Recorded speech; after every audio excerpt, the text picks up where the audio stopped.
Once upon a midnight dreary, while I pondered weak and weary over many a quaint and curious volume of forgotten lore, while I nodded, nearly napping, suddenly there came a tapping, as if of someone gently rapping at my chamber door. "'Tis some visitor," I murmured, tapping at my chamber door. Only this and nothing more. Distinctly I remember it was in the bleak December, and each separate dying ember wrought its ghost upon the floor. Eagerly I wished the morrow. Vainly I had sought to borrow from my books sucrese of sorrow. Sorrow for the lost Lenore. For the rare and radiant maiden whom the angels name Lenore, nameless here forevermore. And the silken and uncertain rustling of each purple curtain thrilled me, filled me with fantastic terrors never felt before, so that now to still the beating of my heart I stood repeating, "'Tis some visitor entreating entrance at my chamber door. Some late visitor entreating entrance at my chamber door. This it is, and nothing more." Presently my soul grew stronger, hesitating then no longer. "Sir," said I, "or madam, truly your forgiveness I implore. But the fact is I was napping, and so gently you came rapping, and so faintly you came tapping at my chamber door, that I scarce was sure I heard you." Here I opened wide the door. Darkness there, and nothing more. Deep into that darkness peering, long I stood there, wondering, fearing, doubting, dreaming dreams no mortal ever dared to dream before.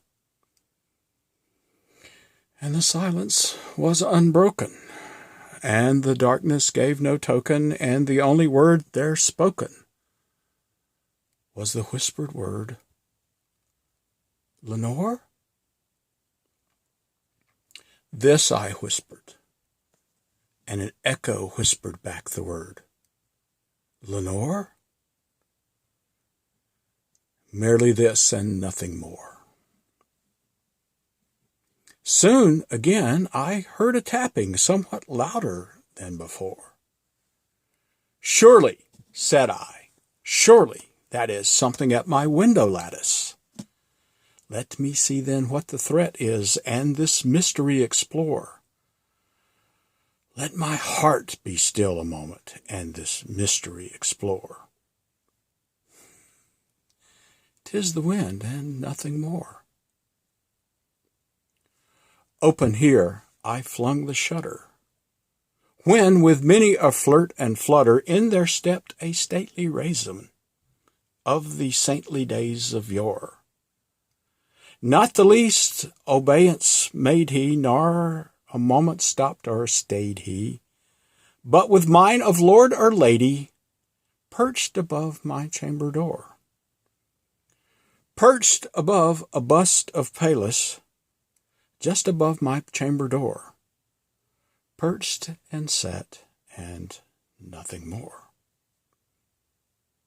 Then this ebony bird, beguiling my sad fancy into smiling by the grave and stern decorum of the countenance it wore, "Though thy crest be shorn and shaven, thou," I said, "art sure no craven,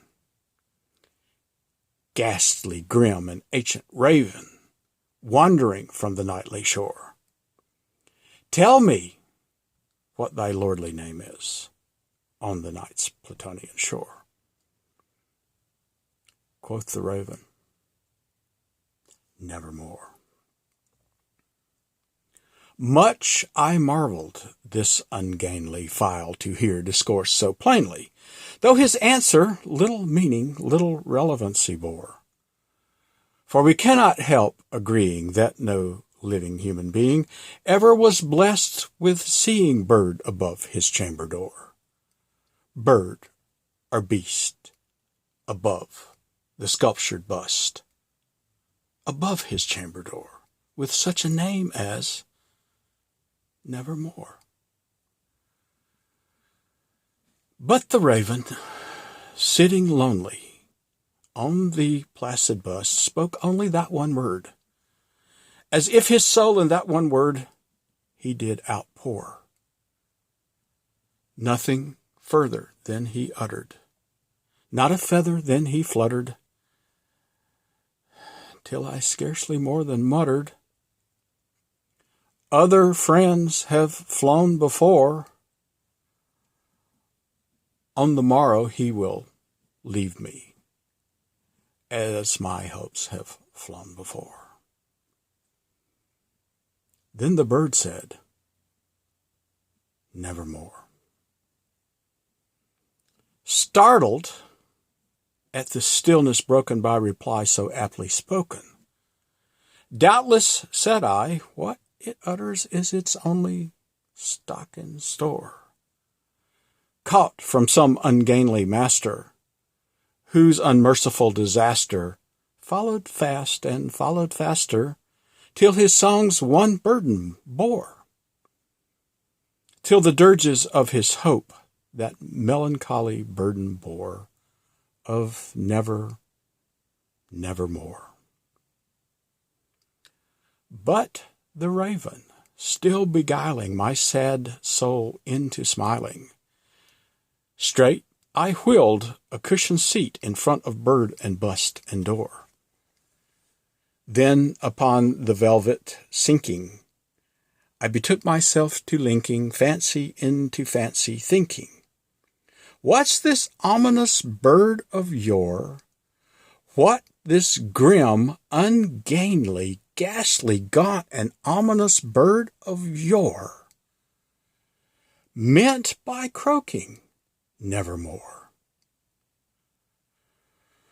This I sat engaged in guessing, but no syllable expressing to the file, whose fiery eyes now burned into my bosom's core. This I sat, divining, with my head at ease reclining, on the cushion's velvet lining that the lamplight gloated o'er, but whose velvet violet lining with the lamplight gloating o'er she shall press, nevermore. Then methought the air grew denser, perfumed by an unseen censer, swung by seraphim whose footfalls tinkled on the tufted floor. "Wretch," I cried, "thy God hath lent thee, by these angels he hath sent thee, respite and nepenthe from the memories of Lenore. Quaff, oh quaff this kind nepenthe, and forget the lost Lenore." Quoth the raven, "Nevermore." "Prophet," said I, "thing of evil, prophet still, if bird or devil, whither tempter sent, or whither tempest tossed thee here ashore, desolate yet all undaunted, on this desert land enchanted, on this home by horror haunted, tell me, truly I implore, is there balm in Gilead? Tell me, I implore." Quoth the raven, "Nevermore." "Prophet," said I, thing of evil, prophet still if bird or devil. By that heaven that bends above us, by that God we both adore, tell this soul with sorrow laden, if within the distant Aden it shall clasp a sainted maiden who the angels name Lenore? Clasp a rare and sainted maiden whom the angels name Lenore. Quoth the raven, nevermore. Be that word our sign of parting, bird or fiend, I shrieked, upstarting. Get thee back into the tempest and the night's Plutonian shore. Leave no black plume as a token of that lie thy soul hath spoken. Leave my loneliness unbroken. Quit the bust above my door. Take thy beak from out my heart, and take thy form from off my door. Quoth the raven, nevermore. And the raven, never flitting, still is sitting on the pallid bust of Pallas, just above my chamber door.